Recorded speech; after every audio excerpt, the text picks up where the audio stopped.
কেন্দ্ৰীয় ৰঙালী বিহু উৎসৱ 2024 বৰ্ষৰ এইবাৰ আমি বিহুৰ বাবে প্ৰস্তুতি আমি তুংগত কৰি তুলিছোঁ।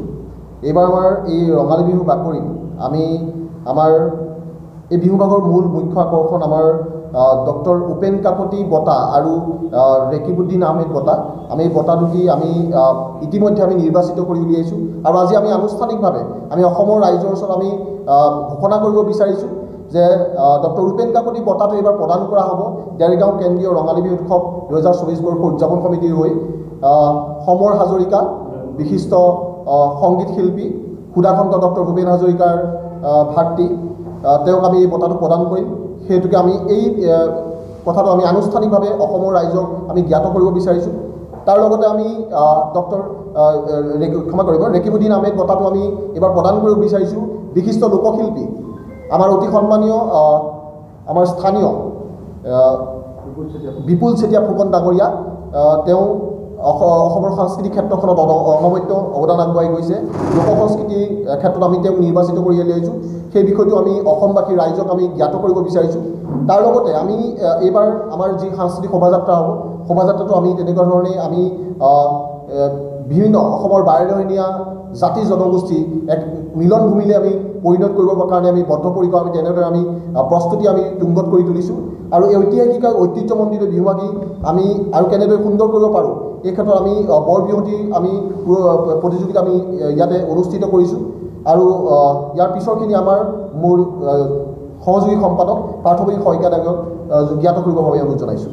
27 এপ্ৰিল 2024 বৰ্ষৰ 14-15 বহাগত শনিবাৰ দেওবাৰে নয়ন শৰ্মা স্মৃতি পথাৰত আমি দুদিনীয়া কাৰ্যসূচীৰে 89 সংখ্যক আমি কেন্দ্ৰীয় ৰঙালী বিহু উৎসৱভাগী আয়োজন কৰিছোঁ। তেখেতে আপোনালোকক সকলোখিনি কথা প্ৰায়খিনি ক'লেই। আমি সদৌ ভিত্তিত প্ৰায় 1,30,000 টকাৰ প্ৰাইজ মনিৰে আমি কেইবাটাও প্ৰতিযোগিতা আমি অনুষ্ঠিত কৰিম। আৰু লগতে আমি আপোনালোকক জনাব খুজিছোঁ তেখেতে ইতিমধ্যে ক'লে যে আমাৰ যিকেইটা মূল বঁটা সেই মূল বঁটাটোতে আমি অসমৰ বিশিষ্ট সংগীত শিল্পী সমৰ হাজৰিকা দেৱক উপেন কাকতি বঁটা প্ৰদান কৰিম আৰু জিকিৰ সন্মান ৰেকিবুদ্দিন আহমেদ বঁটা আমি বিপুল চেতিয়া ফুকনক প্ৰদান কৰিম। ঠিক সেইদৰে আমাৰ স্মৃতিগ্ৰন্থ কেতেকী সেই কেতেকী আমাৰ সন্মানীয় দিগন্ত নাথ ডাঙৰীয়াৰ সম্পাদনাত আমাৰ হৈ উঠিব পক্ষণী সৰ্বাংগ সুন্দৰ ৰূপত। আমাৰ সভাপতি আছে আমাৰ শ্ৰদ্ধাৰ সুৰেন্দ্ৰ হাজৰিকা ছাৰ। সেই স্মৃতিগ্ৰন্থ মুকলি কৰিব আমাৰ 28 তাৰিখে সন্ধিয়া প্ৰাইডিছ এণ্টাৰটেইনমেণ্টৰ মুখ্য কাৰ্যবাহী ৰিণিকী ভূঞা শৰ্মাই। আৰু আমাৰ এই বিহুভাগীৰ লগত আমাৰ কেইবাগৰাকী অসমৰ বিশিষ্ট ব্যক্তি উপস্থিত থাকিব। আমাৰ অসম চৰকাৰৰ মাননীয় মন্ত্ৰী পীযুষ হাজৰিকা ডাঙৰীয়া উপস্থিত থাকিব, অতুল বৰা ডাঙৰীয়া উপস্থিত থাকিব, নুমলীগড় শোধনাগাৰৰ পৰিচালন সঞ্চালক ভাস্কৰজ্যোতি ফুকন ডাঙৰীয়া উপস্থিত থাকিব। লগতে আমাৰ খুমটাই সমষ্টিৰ সন্মানীয় বিধায়ক মৃণাল শইকীয়া ডাঙৰীয়া, দেৰগাঁও বিধানসভা সমষ্টিৰ সন্মানীয় বিধায়ক মৃণাল শইকীয়া ডাঙৰীয়া প্ৰমুখ কৰি বিভিন্ন ব্যক্তিসকল আমাৰ উপস্থিত থাকিব। লগতে আমাৰ সাংস্কৃতিক সন্ধিয়া উদ্বোধন কৰিব প্ৰাগ নিউজৰ অধ্যক্ষা ডক্টৰ অক্ষতা নাৰায়ণে। আমি আপোনালোকক অৱগত কৰিছোঁ তেখেতে আমাৰ দুগৰাকী যি সকলো ব্যক্তি আমাৰ অক্ষতা নাৰায়ণ আৰু ৰিণিকী ভূঞা শৰ্মাই তেখেতসকলে আমাক সন্মতি প্ৰদান কৰিছে। গতিকে আমি সকলোকে আমি দেৰগাঁওবাসী ৰাইজক লগতে অসমবাসী ৰাইজক জনাব খুজিছোঁ সৰ্বাংগ সুন্দৰ ৰূপত পূৰ্বৰ আমাৰ পৰম্পৰা ৰক্ষা কৰি আমি যাতে সৰ্বাংগ সুন্দৰভাৱে বিহুভাগী অনুষ্ঠিত কৰিব পাৰোঁ আমি সমূহ অসমবাসী ৰাইজ আৰু দেৰগাঁওবাসী ৰাইজৰ শুভেচ্ছা আশীৰ্বাদ বিচাৰিছোঁ।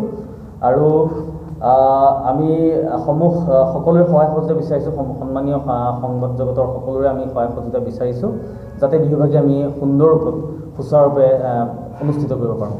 আৰু এটা বিষয় আপোনালোকক আমি ইয়াতে জনাব বিচাৰিছোঁ অসমবাসী ৰাইজক উদ্দেশ্যি আমাৰ যিটো শোভাযাত্ৰা সাংস্কৃতিক শোভাযাত্ৰা হ'ব তাতে যুৱতীসকলৰ বাবে আমি দেৰগাঁও অপৰূপা দেৰগাঁও হিচাপে আমি এটা প্ৰতিযোগিতা ৰাখিছোঁ য'ত আমাৰ বিহুৰ যি আমাৰ পৰম্পৰাগত সাজপাৰ বিভিন্ন জাতি জনগোষ্ঠীৰ যিখিনি স্বকীয় সাজপাৰ সেই সাজপাৰখিনি লৈ তেওঁলোকক আমি এতিয়া প্ৰতিযোগিতা আমি ইয়াত অনুষ্ঠিত কৰিছোঁ। যিজন প্ৰথম স্থান লাভ কৰিব তেওঁক আমি অপৰূপা দেৰগাঁও এই কিতাপ আমি প্ৰদান কৰিম। তাত 5,000 টকা এটা জাপি আৰু এখন সম্বৰ্ধনা পত্ৰ থাকিব। সেই বিষয়টো আমি অসমবাসী ৰাইজক জ্ঞাতাৰে আমি এইটো ইয়াত আপোনালোকৰ জৰিয়তে আমি জনাইছোঁ। আৰু তাৰ লগতে এই ঐতিহ্যমণ্ডিত গৰিমামণ্ডিত বিহুভাগী উদযাপনৰ ক্ষেত্ৰত অসমবাসী ৰাইজৰ সহযোগিতা দিহা পৰামৰ্শ আমি একান্তৰে কামনা কৰিছোঁ। ইয়াৰ পিছত আমি স্থায়ী সমিতিৰ সম্পাদক জিচান জংগম বৰাক আমি ইয়াৰ পাছৰ কাৰ্যসূচী তেওঁক ব্যক্ত কৰিবৰ বাবে অনুৰোধ জনাইছোঁ। আমাৰ সদৌ অসম ভিত্তিত হুঁচৰি প্ৰতিযোগিতা হ'ব, সদৌ অসম ভিত্তিত বৰ বিহুৱতী প্ৰতিযোগিতা, সদৌ অসম ভিত্তিত জেং বিহু প্ৰতিযোগিতা, সদৌ অসম ভিত্তিত সৰু বিহুৱতী বনগীত বিহু নামকে ধৰি আমাৰ বিভিন্ন প্ৰতিযোগিতা আমাৰ অনুষ্ঠিত হ'ব। আৰু আমাৰ সৰ্বমুঠ প্ৰায় 9.5 লাখ টকাৰ বাজেট আৰু সাংস্কৃতিক সন্ধিয়াৰ মুখ্য আকৰ্ষণ সাংস্কৃতিক সন্ধিয়াৰ মুখ্য আকৰ্ষণ অসমৰ নৱপ্ৰজন্মৰ জনপ্ৰিয় কণ্ঠশিল্পী দীপান্বিতা ডেকাৰ সংগীতানুষ্ঠান আপোনালোকে উপভোগ কৰিবলৈ পাব। লগতে আমাৰ নিমন্ত্ৰিত হুঁচৰি দল আহিব, তেখেতসকলৰ হুঁচৰি প্ৰদৰ্শন হ'ব আমাৰ মঞ্চতে।